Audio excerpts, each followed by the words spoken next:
soo dhaweyntan aan ka wada qayb qaadanay safiirka Hindiya xeraalyaha guud ee qaranka bahda saxaafadda dhamaantii waa salaamantihiin assalaamu calaykum waraxmatullaahi wabarakaatuh runtii farxad weyn bay noo tahay maanta inaynu soo dhaweyno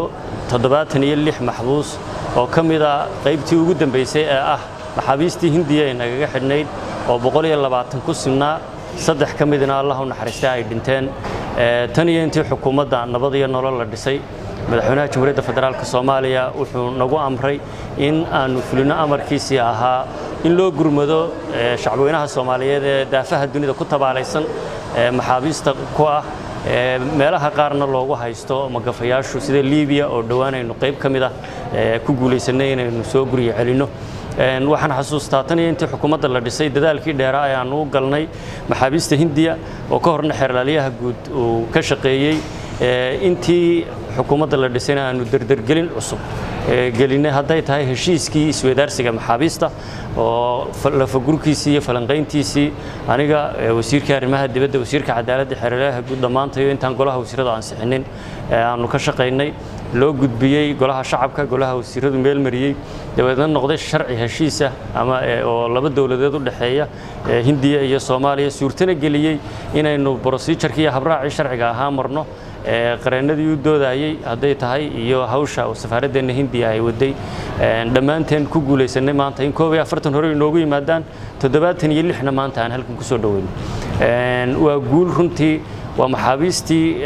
dalkii wuxuu noqonayaa Hindiya waa ka soo dhamaaday Seychelles baynu hore maxaabiis uga soo wareejinay waxaan ka soo wareejinay Liibiya Itoobiya noogeen oo haddana qayb kale dhawaan aniga ayaanu safiirka Itoobiya aad sababay noo jooga ka shaqeynay sidii loo soo deyn lahaa marka meel fiican bay maraysaa dhamaan maxaabiista dalalka dunida ee nagaga xidhan sidii ay noo soo guriyo celin lahayn waxaan hadda ka shaqeynaynaa oo kale Jordan iyo wadamada kale Liibiya oo ay maxaabiis badan iyo dad loo haysto magafayaal haystaan ay jiraan madaxweynuhuna amar ku bixiyay xukuumadda fulinaysa ra'iisul wasaaruhu ku tilmaamay in maaragtay la meel mariyo waa hawl aan ka wada shaqeynayno haday sharci tahay iyo haday tahay adeeg iyo gurmadkii kale loo baahnaa mar walbana kharashka ku baxaya waxa bixinaysa dawladda lagu soo celinayo haday diyaarad gaar oo loo girayo ama aad sabah ka soo qaado ama Hindiya maanta ka soo qaaday ay tahay waxaan doonayaa inaan fursadan uga faa'iideysto isha macallina dhagta macallina wareysta dhalinyarada hadda tiin dhageysta dadka maxaabiista ee guryahooda ku soo guriyo noqday dalkooda waxay ku soo arkeen dunida daafaheeda kale rafaadka iyo dhibaatada taalla iyo dalkooda hooyo wax kastaba ha ku qabaane markay yimaadaan nolosha iyo hawada wanaagsan ee ay maaragtay